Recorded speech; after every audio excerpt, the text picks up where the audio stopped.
I'm Joel Chandler. Welcome to another episode of Unsealed. In most episodes, I take you behind the scenes for a look at various open government projects that I'm working on, or we discuss issues relating to open government in Florida. But occasionally, we take time to talk about what happens when authority operates in the shadows. In those episodes, we tell stories that remind us why government transparency matters. That's what we're going to do today. Today's episode comes with a warning. If you are listening to this podcast with children, stop now. This episode discusses physical and sexual abuse of women. Nothing in this episode is gratuitous, but it is necessarily direct. Okay, so with that warning out of the way, let's begin. A few years ago, I walked into a neighborhood pub to meet a friend, an attorney, and found him talking to an attractive young woman in her late 20s. He's single and a gregarious fellow, so no harm, no foul. But based on her age and appearance, my first thought was he's punching above his weight. He waved me over and introduced us. His conversation with the lady wasn't what I had expected. He wasn't hitting on her. He was listening to her story, and he wanted me to hear it too. Joel, you need to hear this. She'd just come out of Lowell Correctional Institution. I had never heard of it. But based on the name, I assumed it was a prison of some sort. What she told me next stopped me cold. She described being housed in a large dormitory, all single beds, no bunks, with what sounded like scores of other women. She said that during the night, if any of the women got up to use the bathroom, they were stopped by male guards who would make them expose their breasts as a condition of using the facilities. She said this was routine. When I politely challenged her on that, she doubled down and made it clear that unless a woman was disfigured in some way, if she was in Lowell, she was victimized by one or more male guards regularly. After hearing her story, I started looking into it. What I discovered through my research was far worse than what she had told me. Systematic rape, brutal beatings, and women punished with solitary confinement for reporting abuse. What I found was that Lowell isn't just another troubled prison. It's what happens when institutional failure meets human predation on an industrial scale, and the federal government's own investigation confirms that assessment. Lowell Correctional Institution sits on 315 acres, about an hour and a half north of Orlando. It opened in 1956 as Florida's first prison for women. Today, it houses close to 2,000 women and nearly 600 staff. The physical plant consists of 74 buildings, of which 27 are designated for prisoner housing. It isn't just Florida's largest, it's the largest women's prison in the United States. But for decades, Lowell has been less about rehabilitation and more about predation. In 2015, the Miami Herald published its Beyond Punishment series, documenting a culture where sexual abuse was currency. Reporters Julie K. Brown and Emily Michaud interviewed more than 30 current and former inmates. They found women who had to perform sex acts just to get soap, toilet paper, or sanitary pads. One woman, Ginger Ullman, recalled, "They come up and handcuff you. You're going to do a year and a half in confinement unless you do what I want you to do." That's not discipline. That's extortion with a badge. The Herald's investigation found that officers forced women to have sex in areas without surveillance cameras, closets, showers, storage rooms, places where there would be no evidence, no witnesses except the victim and the predator. On April 17th, 2018, the U.S. Department of Justice launched a civil rights probe, notifying Florida of its intent to investigate. Over the next 2.5 years, federal investigators conducted on-site reviews in August 2018 and November 2019, working with an expert consultant, a former warden of a women's prison with 35 years of experience.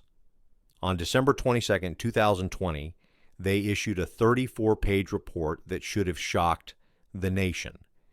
After reviewing more than 108,505 pages of documents, the DOJ concluded there was reasonable cause to believe that conditions at Lowell violate the Eighth Amendment of the Constitution due to the sexual abuse of prisoners by the facility's staff.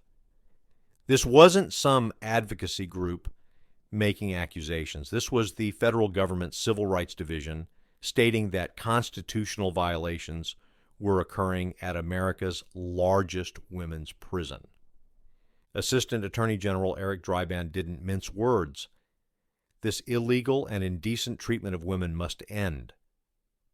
The report noted that Florida's Department of Corrections had been aware of the pattern since at least 2006. For over a decade, officials knew, and it continued.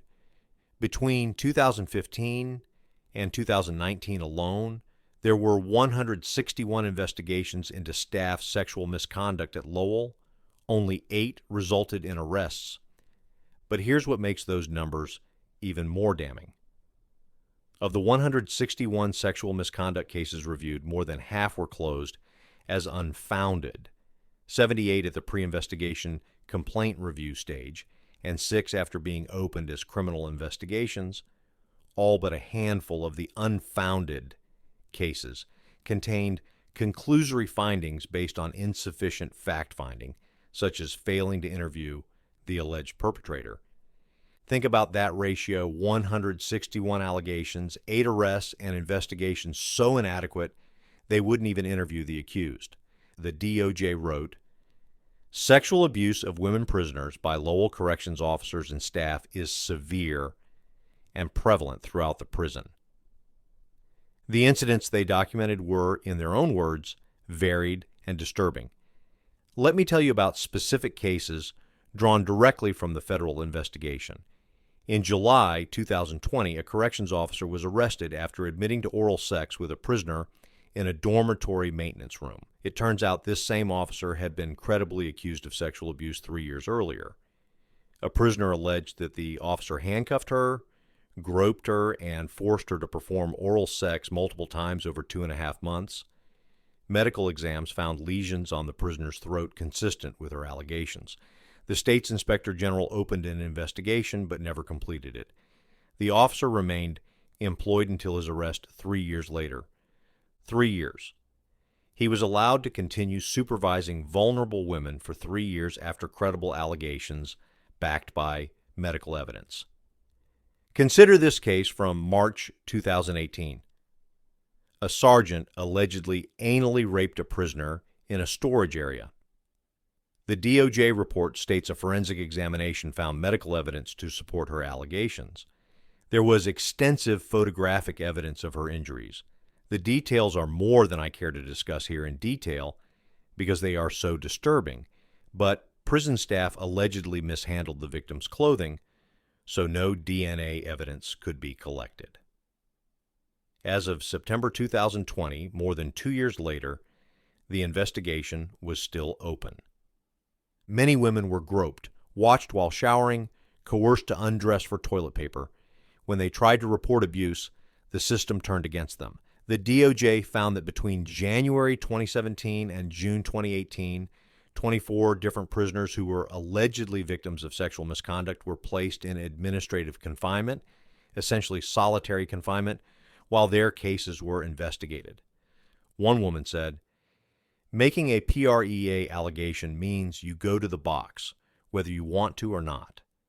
PREA, the Prison Rape Elimination Act, is a 2003 federal law that requires zero tolerance for sexual abuse in correctional facilities and mandates specific prevention, detection, and response procedures. Think about that perverse incentive structure. Report sexual abuse and you lose your phone privileges, your visitation rights, your access to programming. You're isolated, punished, while your abuser continues working. If you're like me, you've already been asking an obvious question: why are there any male guards working in a women's prison? These are things most of us understand intuitively, but rarely discuss directly. Sexual violence is overwhelmingly a male crime. According to the U.S. Department of Justice, an estimated 91% of rape and sexual assault victims are female, and nearly 99% of perpetrators are male. The research on sexual violence in prisons reveals a more complex picture than general society. Studies show that female inmates experience sexual victimization at dramatically higher rates than male inmates, with 21.2% of female inmates reporting some type of inmate-on-inmate sexual victimization in a 6-month period, more than 4 times higher than male rates. However, when it comes to staff-perpetrated abuse, the pattern shifts significantly. According to Bureau of Justice statistics data from 2016 to 2018, while 67% of staff sexual misconduct perpetrators were female, the distribution for sexual harassment was the opposite: 69% male and 31% female. This reflects a troubling reality. Among substantiated incidents, 84% of those perpetrated by female staff involved relationships that appeared to be willing, compared to just 37% of those perpetrated by male staff. Male staff were far more likely to use force, coercion, or their position of power. But here's the critical point. Male sexual victimization was more frequently perpetrated by staff, whereas for female inmates, the perpetrator was more frequently another inmate.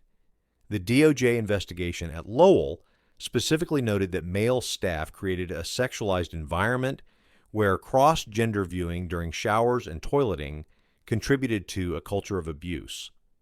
The data shows that while female-on-female sexual contact occurs more frequently in women's prisons, male staff are far more likely to use force, coercion, and their position of power to commit serious sexual crimes against female inmates. So, when corrections officials decided to place male guards in positions of absolute authority over vulnerable, incarcerated women, they were essentially taking the demographic most likely to commit sexual violence and giving them total power over the demographic most likely to be victimized. This isn't some unforeseeable tragedy. This is predictable cause and effect. So how does something like this happen? How does the largest women's prison in America become a systematic sexual exploitation operation? The DOJ investigation reveals it wasn't one failure. It was failure at every level of the system. First, staffing. Lowell was chronically understaffed. The DOJ found that during a 3-day period in February 2018, 15% of security posts weren't filled at all of the staff who were supposed to be working. Only about 60% were actually at their posts. The rest were on leave, training, or special assignment. This left single officers supervising more than 100 prisoners at a time, often during night shifts when officers were alone within entire housing units. The facility's physical layout made things worse. The DOJ found the prison replete with blind spots and unsecured areas that were hard to supervise. There were mezzanines, large attic spaces running the length of dormitories with no camera coverage, HVAC rooms that were completely isolated. These spaces were repeatedly identified as locations where staff sexually abused prisoners. Despite knowing that staff were using these areas for sexual encounters with prisoners, the prison's warden told the DOJ in November 2019 that there were no plans to install cameras in these locations. But perhaps most damning was the investigative process itself.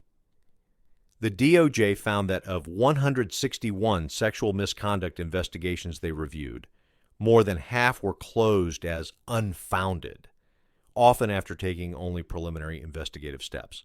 Case after case was dismissed without interviewing the accused staff member, without reviewing available surveillance footage, without conducting any meaningful investigation at all. This pattern enabled serial predators.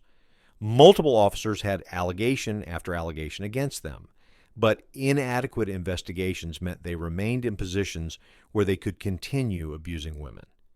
One lieutenant was repeatedly accused of sexually abusing multiple prisoners over several years. The allegations included forcing prisoners to perform oral sex in exchange for favors, calling a prisoner who reported him a PREA bitch, and groping prisoners. Despite multiple credible allegations, he remained in his position until 2019, when he was finally arrested for sexually molesting 2 minor girls in the community outside of his duties as a guard in a women's prison. During his time at Lowell, this same lieutenant was also accused of brutally beating a handcuffed prisoner, leaving her a quadriplegic. The state settled that lawsuit for $4.65 million. No criminal charges were filed against the lieutenant or the other guards involved. His name was Keith Turner, and his story reveals everything wrong with this system.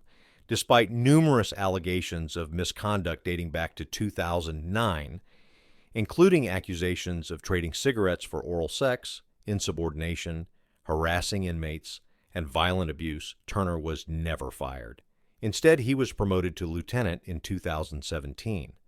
When Cheryl Weimar, the 52-year-old disabled woman beaten by Turner and other guards in August 2019 until she was left quadriplegic, it took until November 2022 for Turner to finally face justice, not for what he did to the women at Lowell, but for molesting children in the community. He was sentenced to 25 years in prison. This wasn't a system failing women. It was a system protecting abusers. Sexual violence was only part of Lowell's cruelty. In 2014, Latandra Ellington wrote her aunt, fearful for her life, and named a guard she called Sergeant Q. In her letter, the 36-year-old mother of 4 wrote that Sergeant Patrick Quercioli, a big and burly man with pumped muscles and an elaborate Indian tattoo on his arm, had threatened to beat me to death and mess me like a dog. Days later, she was found dead in a confinement cell. The official autopsy found she died of natural causes from heart disease, but toxicology tests revealed Ellington had potentially toxic levels, 7 or 8 times normal, of blood pressure medication in her system. The medical examiner attributed this to post-mortem redistribution, though forensic pathologists consulted by the Miami Herald said such elevated levels should have warranted further investigation. Her death remains unexplained. Women inside Lowell said it plainly. If you get sick at Lowell, you die at Lowell.